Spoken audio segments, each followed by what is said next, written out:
And we do want to attract jobs to the valley, especially, but they should be decent, law-abiding employers that come to our state. We don't want to attract businesses who don't respect Texan workers.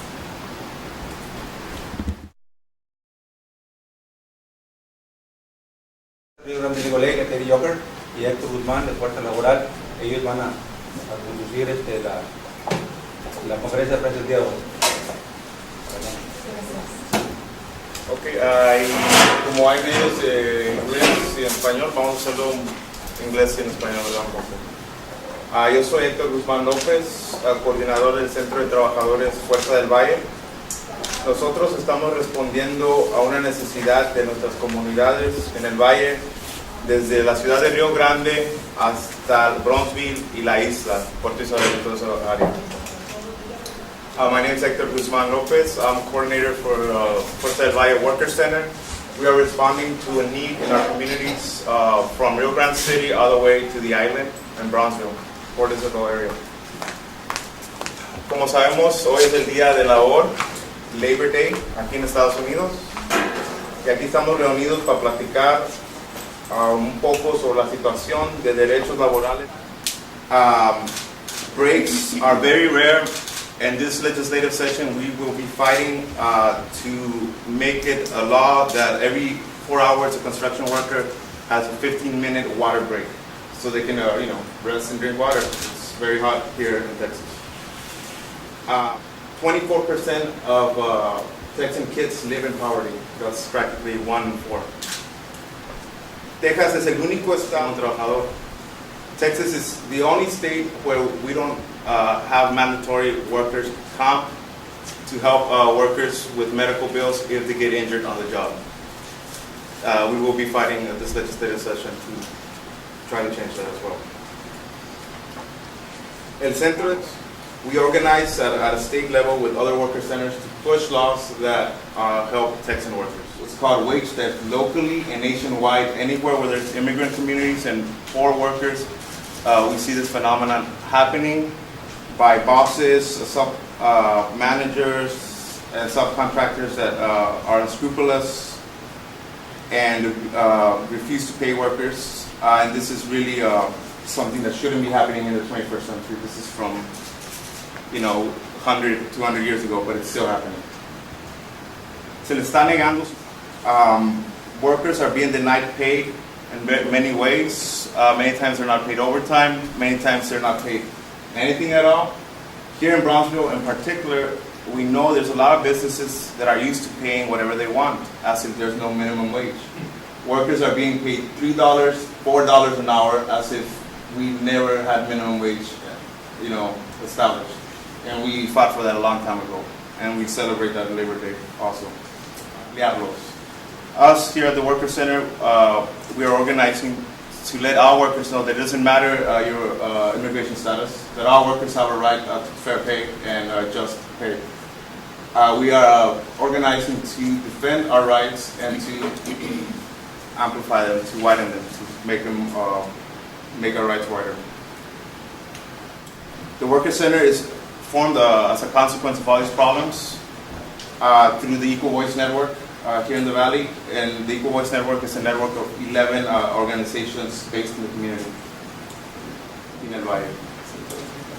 In the last 2 years, the Worker Center has recuperated thousands upon thousands of dollars through direct action and through legal action, thanks to many labor lawyers like Katie Euchre, who will talk a little bit about her work right now.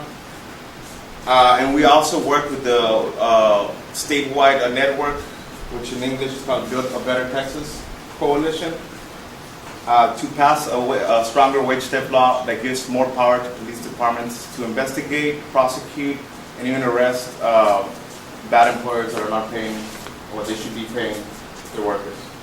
We're starting a fight, a struggle to end the tradition of labor abuse here in the Valley. Y ahora le paso la palabra a Katie para que hable un poco de su trabajo, and now Katie will talk a bit about her work.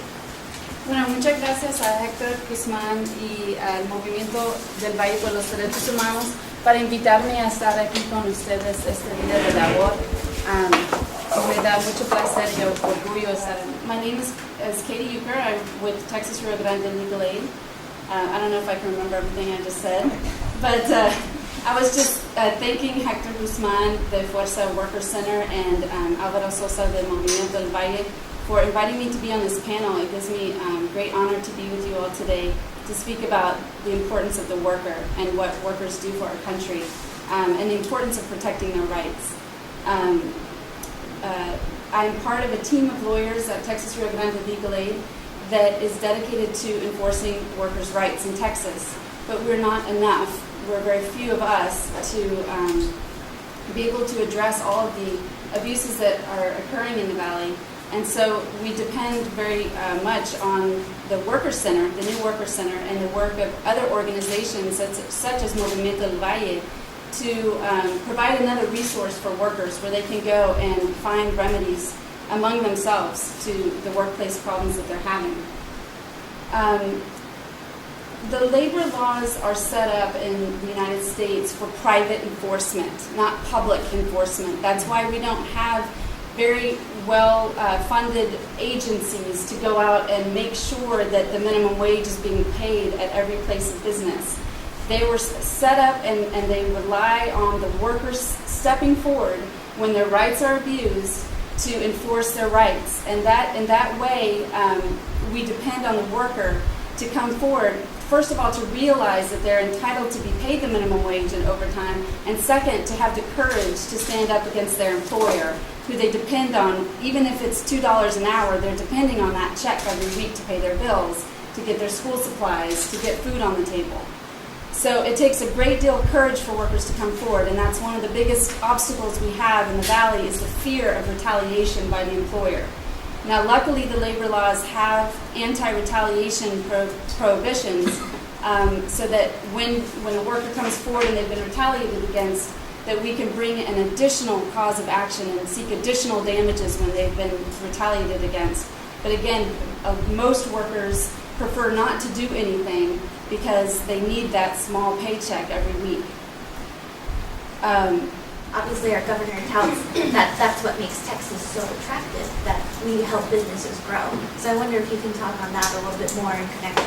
Yeah, I mean, I'm not an economist or a politician, but I can say that, I think treating workers right, the way you treat your workers is going to help the economy.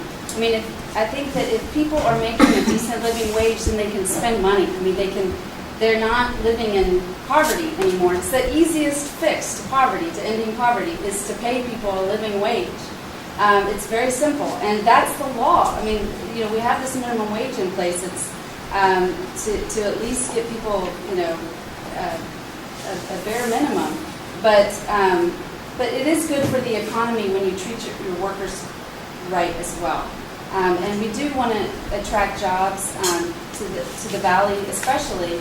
But they should be decent, law-abiding employers that come to our state. We don't want to attract businesses who don't respect Texan workers.